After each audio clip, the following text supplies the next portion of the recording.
পাবনা আতাইকুলা ইছামতি নদীর উপর সেতু নির্মাণ ধীর গতির কারণে কয়েক লাখ মানুষের যাতায়াতের চরম ভোগান্তি পোহাতে হচ্ছে।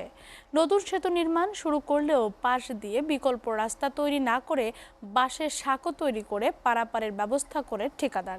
এতে দীর্ঘদিন ফরিদপুর, ভাঙ্গুড়া, শাহজাদপুর উপজেলা ও সিরাজগঞ্জ সহ কম সময়ের এই রুটে যাতায়াত করতে পারছে না। অন্যদিকে সেতুটি দ্রুত সম্পূর্ণ না হওয়ায় স্কুল, কলেজ, মাদ্রাসার ছাত্রছাত্রীরা যাতায়াতে চরম বিপাকে পড়ছে।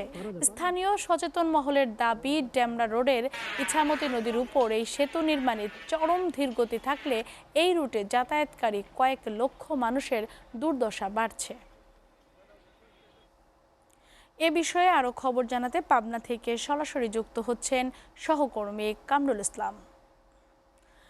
কামরুল, সেতু নির্মাণে ধীরগতির কারণ কি? এ বিষয়ে ঠিকাদার কি বলছেন? ঠিকাদারের গাফিলতি কতখানি?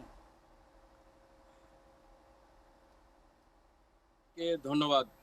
আসলে আমি যেখানে দাঁড়িয়ে আছি, পাবনা জেলার ঐতিহ্যবাহী গুরুত্বপূর্ণ একটি নদী ইছামতি নদী। আপনি জানেন ইছামতি নদী অলরেডি খনন কাজ শুরু হয়েছে।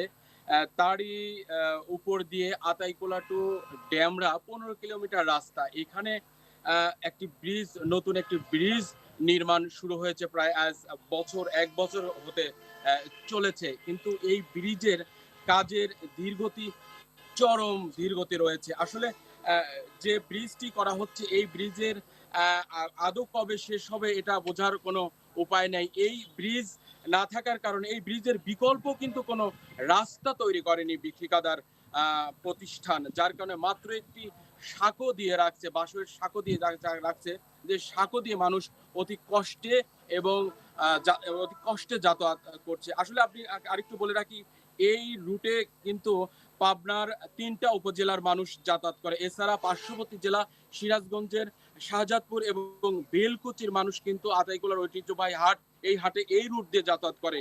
এই ব্রিজ না থাকার কারণে কিন্তু তাদের যাতায়াত চরম বিপাকে পড়েছে। আসলে ঠিকাদার প্রতিষ্ঠানের সাথে যোগাযোগ করা হলে কিন্তু তারা বলে আমরা কাজ করছি, কিন্তু কাজের কাজ কিন্তু আসলে কিছুই হয়নি। এখন কতদিন এই ব্রিজ হতে আর কতদিন লাগবে এটা অজানা রয়েছে। এই রুট দিয়ে কিন্তু পাবনা জেলা সহ পাবনার কয়েকটি জেলায় কিন্তু জ্বালানি ট্যাঙ্ক লরি, বাঘাবাড়ি ট্যাঙ্ক লরি থেকে জ্বালানি, ডিজেল, পেট্রোল, অকটেন কিন্তু এই রুট দিয়ে ব্যবহার করে থাকে। আরেকটি বিষয় হলো, পাবনা থেকে ঢাকা যাতায়াতের জন্য প্রায় 25 কিলোমিটার রাস্তা কম সময় লাগে এই রুটটা ব্যবহার করলে, এবং বিশেষ করে অ্যাম্বুলেন্স এবং ঢাকাগামী যাত্রীরা কিন্তু এই রুট ব্যবহার করে থাকে। বিশেষ করে এইখানে এই ব্রিজ না হওয়ার কারণে কিন্তু স্কুলগামী ছাত্রছাত্রীরা এবং স্থানীয়দের চলাচল কিন্তু চরম বিপাকে পড়েছে। জনগণের দুর্ভোগ ভোগান্তি চরমে রয়েছে।